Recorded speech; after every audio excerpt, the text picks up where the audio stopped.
Now turn to section 1. You're going to hear a conversation between an agent and Scott. First, you have some time to look at questions 1 to 5.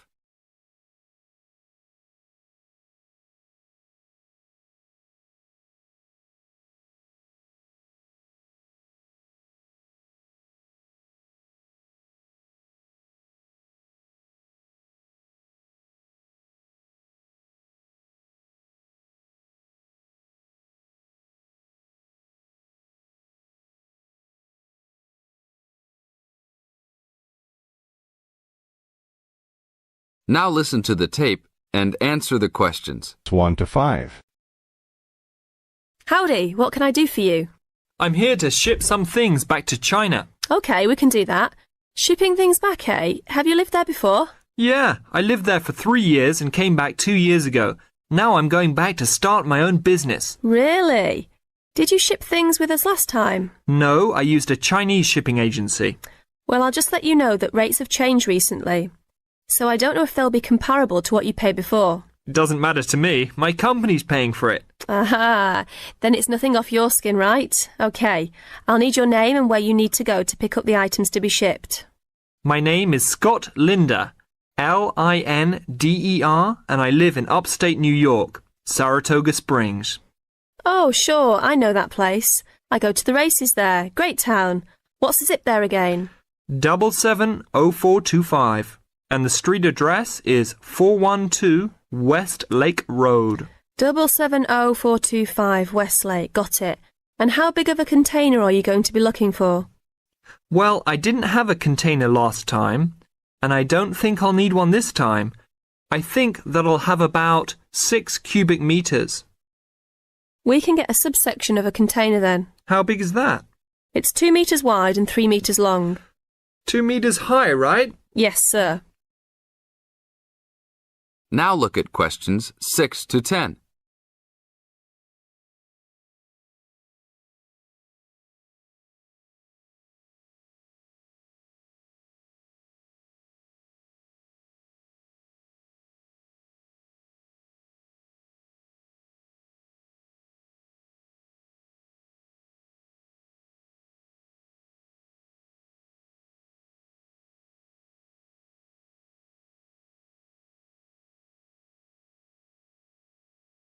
As the talk continues, answer questions 6 to 10. And for customs, I need to know what sort of items will you be shipping? Mostly furniture. But we'll also have quite a few boxes of books too. Any clothing? Nope. But we'll have some bicycles and wood that we use for a loft bed. Be careful with those bicycles. I hear bicycle theft is a big problem in China. Not if you know how to secure your bikes and where to store them. Well, good luck. How valuable do you want me to list the entire shipment as being? Let's say about $3,500. Great. Now you'll also have to go over to the customs department to check with them about shipping the wood over to China. I know there are concerns about termites, bugs, etc. No problem. It's the same wood I brought over from China last time. Then you should be okay. It's just a formality. And last of all, where would you like the shipment to be delivered? Well, I will live in Beijing, but let's ship it to Tianjin. My company will pick it up there. That's all right then. Have a nice trip. Thanks for your help. That is the end of part 1. You now have half a minute to check your answers.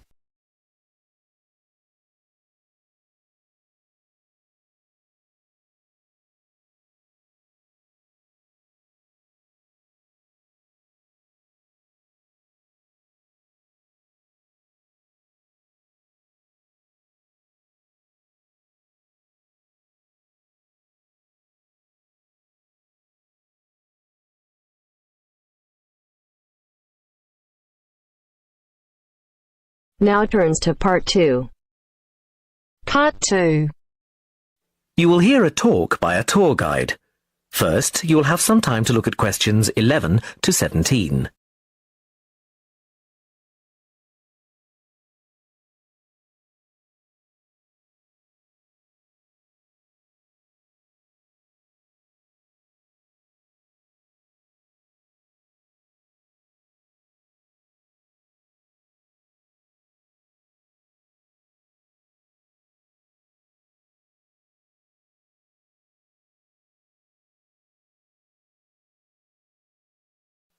Now listen carefully and answer questions 11 to 17. Welcome to San Fernando City Tours. I'm Mark, your tour guide. We have a lot to see in 3 hours, so make sure you're comfortable. We'll be traveling into the historical district first, and then into the town center. After that, it's out to the harbor, and we'll finish up at the lighthouse, just past the harbor. That will take us up to midday, and after that, you're free to do what you want. At the lighthouse, you'll have a chance to visit the tea room and take photographs of the magnificent coastline. Now, as we have only 3 hours, we won't be able to take you around the shopping district, but we think you'd prefer to look around the shops there in your own time anyway. San Fernando has some well-known tourist attractions, the lighthouse, for example, and the National Library. However, the little-known military museum is not to be missed. Be sure to visit before you leave. Now, there's a lot to do in San Fernando. Indeed, there really is something for everyone. For those who love the water, I can recommend a trip on the Seafarer, one of the most famous boats on the San Fernando River. It does an evening trip with a 3-course meal included. It's great fun for everyone, but especially for young people in their teens or 20s. After 9, there's a disco on the boat, and it gets really lively. Then there's a climbing wall near the town center. It's incredibly popular, with a large wall for expert climbers and a smaller wall for novices. There's a junior wall and a creche, so it's a great day out for those of you with kids.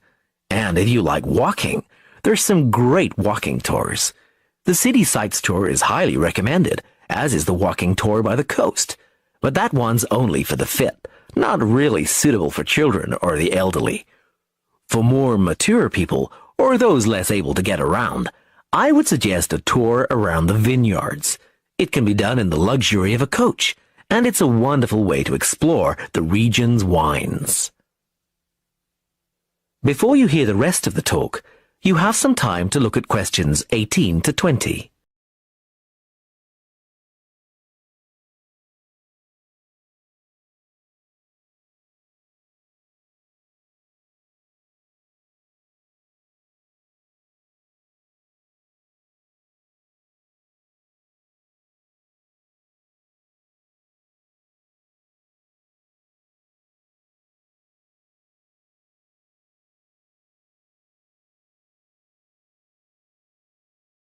Now listen and answer questions 18 to 20. Naturally, there's a charge for all these attractions, but you can get 15% off if you have an Explorer Pass. If you don't have a pass but would like one, the driver here has application forms. Just ask him for one and fill it out while on the tour. Then you hand it into the tour office. Normally, it costs $10, but this year, it's just $7. When you hand it in, you'll get your picture taken for the card on the spot, and then your card is ready to use. Remember to show it whenever you pay for anything. The discounts apply not just to tourist attractions, but some bars and restaurants. Basically, everywhere you see a red Explorer symbol. We're coming up to the historical district now. If you'd like to look at... That is the end of part 2. You now have half a minute to check your answers.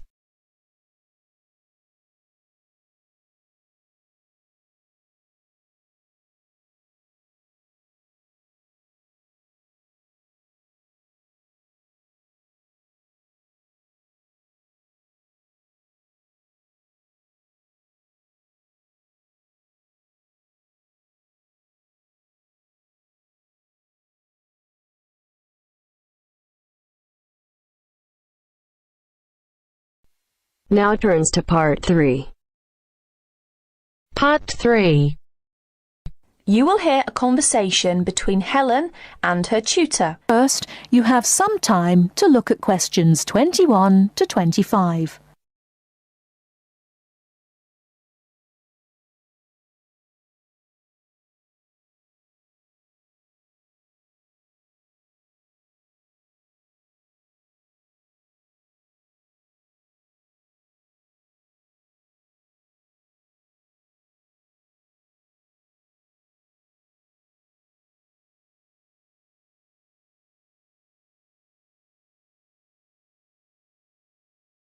Now listen carefully and answer questions 21 to 25. Come in. Ah, it's you, Helen. What can I do for you? Well, it's about that essay on non-verbal communication. I'd like a bit of advice, if that's all right. By all means. That's what I'm here for. How can I help you? It's about that survey you asked us to carry out about body language. Oh, yes. I asked you to investigate what sort of touching is permissible between friends of the same sex and friends of the opposite sex. That's it. And then you wanted us to go on to compare the answers we obtained from people from our own culture with the answers of people from other cultures. Well, that shouldn't be too difficult. There are students here from dozens of cultures, including Asia and the Middle East. Go and ask them. That's the problem. I'm not sure how to word the questions. Before you hear the rest of the talk, you have some time to look at questions 26 to 30.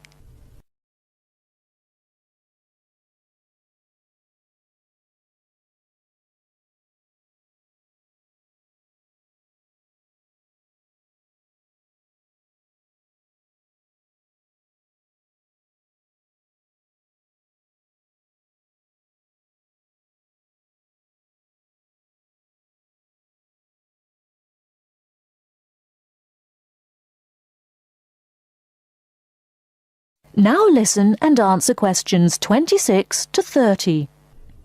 Go and ask them. That's the problem.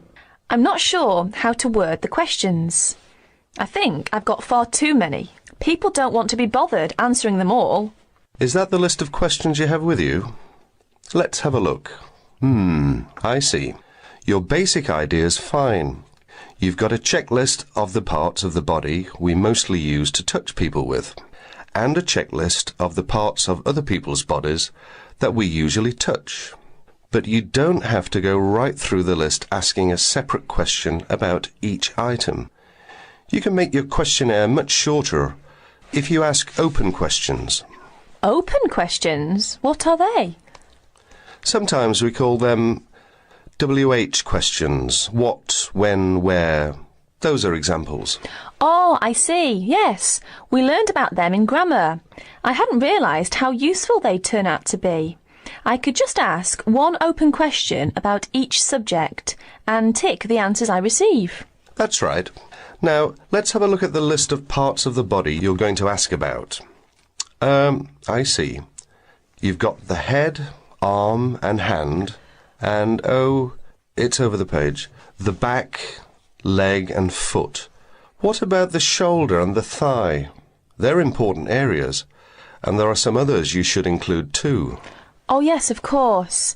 I was in a rush and forgot those. What about asking people how they feel about being touched? Surely it's hard for people to put that sort of feeling into words. Yes, you're right. That's why it's essential to work out a rating scale for each response. Can you tell me a bit about how to use rating scales? Well, there's no way to measure how strongly a person feels about something, of course. All we can go on is what they report about their feelings. So what we do is offering them choices of ways to express how they feel. Very strongly, strongly, or not at all. That would be an example of a rating scale. In this case, as your survey is only a small trial sample, I suggest you use that 3-point rating scale I've just described. Very strongly, strongly, or not at all. That'll be enough to enable you to draw some broad conclusions. You may go on to refine your survey later if you decide to specialise in the study of non-verbal aspects of behaviour. Thank you. I'm much clearer now. Could I ask you one last question? I'm afraid I've got a brain like a sieve, but I just can't remember the technical term you told us for the study of touch. It sounded like happy, but of course it isn't. Oh, you mean haptics. Haptics. Of course, haptics. That's it. Happy to be of service. That is the end of part 3. You now have half a minute to check your answers.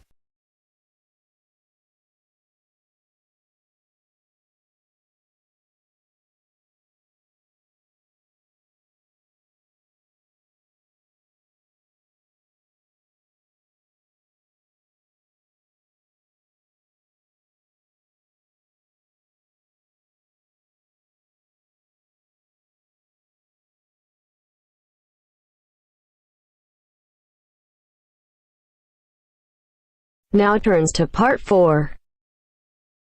Part 4. You will hear a media studies tutor giving a lecture about news sources. You now have 30 seconds to read questions 31 to 35.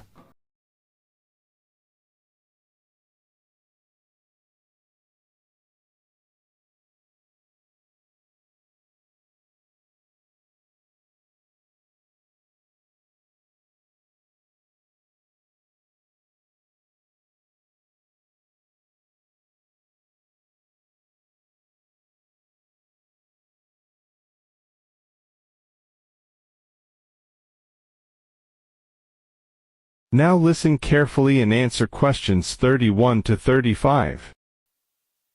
Okay, now many of you will have heard about the predicted death of newspapers as people increasingly access the TV and the internet for their news.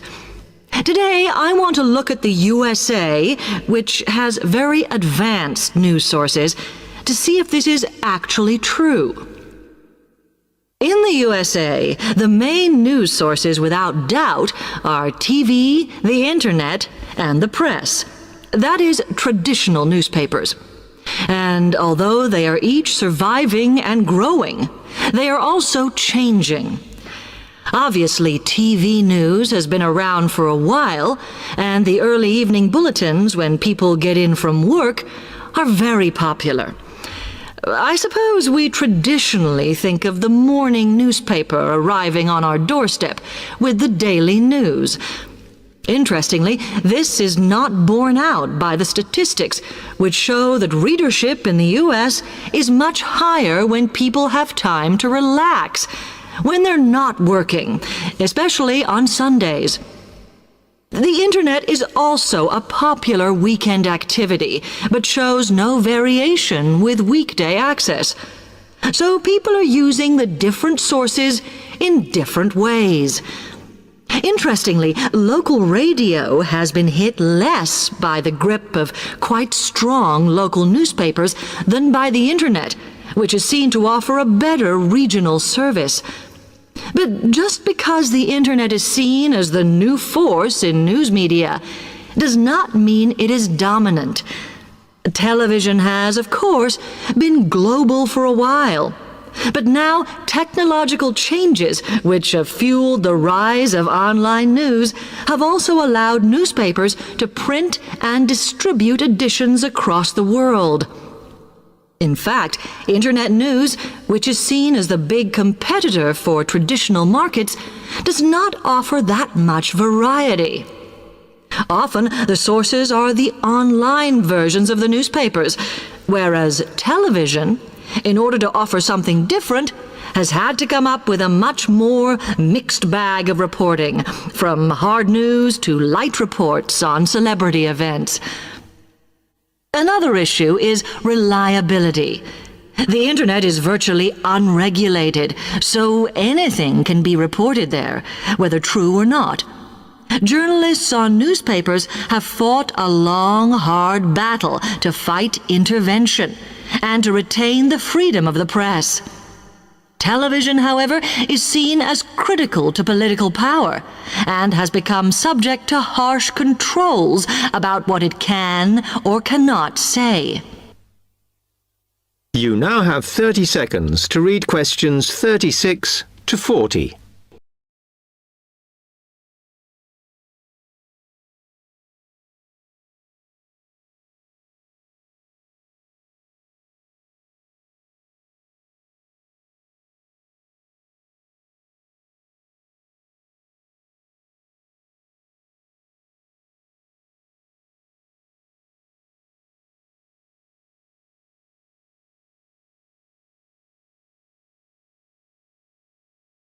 Now listen carefully and answer questions 36 to 40.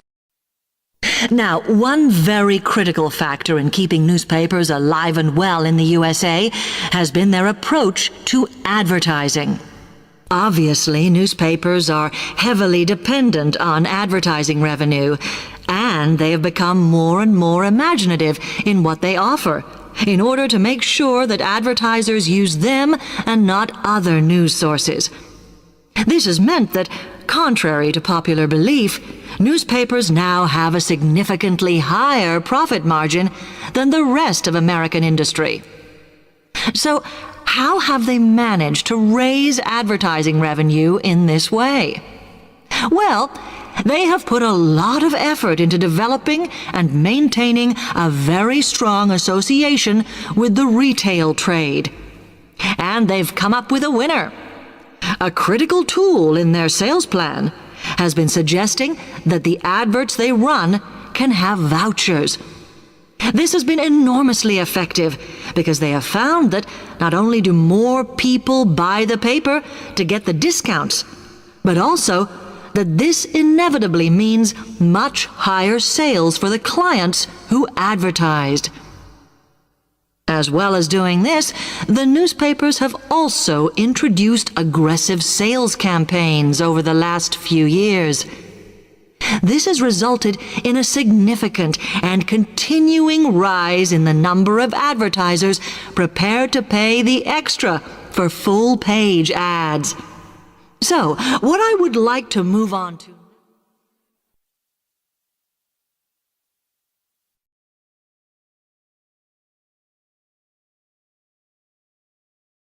That is the end of part 4. You now have half a minute to check your answers.